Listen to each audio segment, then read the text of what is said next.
Son nom ressemble à un code secret. C2J. À sa tête, Jacques Cahu, un pionnier du gonflable. Quand il était plus jeune, il faisait de l'animation sur les plages, déjà avec des jeux gonflables.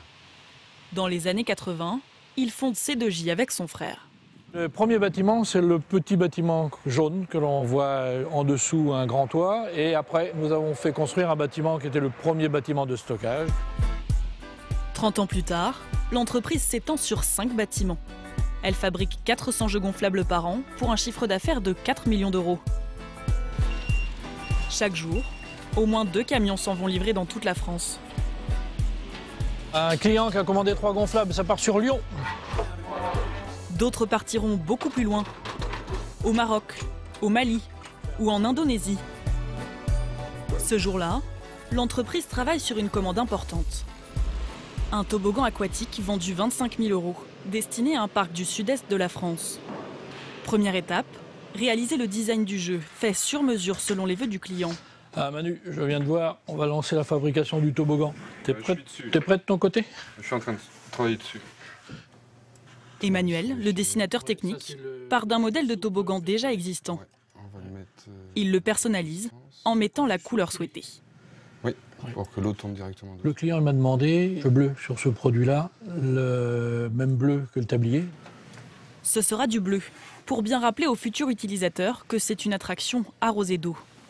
C'est la deuxième couleur la plus utilisée dans les jeux gonflables, juste après le jaune, qui évoque le soleil et la fête.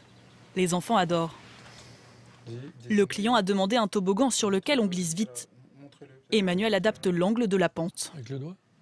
On a une pente minimum, c'est une pente à 45. Comme ça, on est sûr de ne pas avoir de risque d'accident. Puis en plus, avec le système aquatique, on va prendre de la vitesse. Avec un angle plus grand, on ne fait pas. Deuxième étape, l'atelier de fabrication coordonné par Morgane Belpré, le responsable de production. T'es sur quelle toile là? Je suis sur celle-là. T'es en train de couper les 715? C'est ça. D'accord, ok.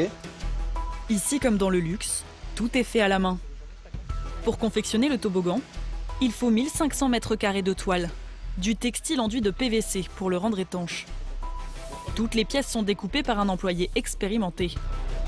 Ses seuls outils, un crayon blanc et une paire de ciseaux. Il ne doit pas se rater, sinon tout un pan de toile finira à la poubelle. Et ici, on travaille à la pièce, donc chaque produit est découpé à l'unité, forcément. Et on peut commencer par fabriquer une chenille, puis un toboggan, puis un parcours, sans avoir à faire 15 chenilles d'affilée.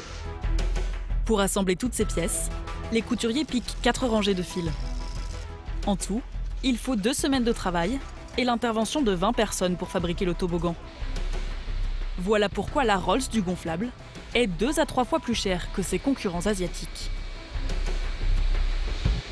Le coût de la main-d'œuvre n'est pas le même chez nous. Nous faisons très attention aux détails, des angles bien arrondis, des doubles coutures, des ourlets. Aujourd'hui, seules 2 entreprises jouent la carte du Made in France. Face à elles, de sérieux concurrents ont bien l'intention de leur souffler des parts de marché.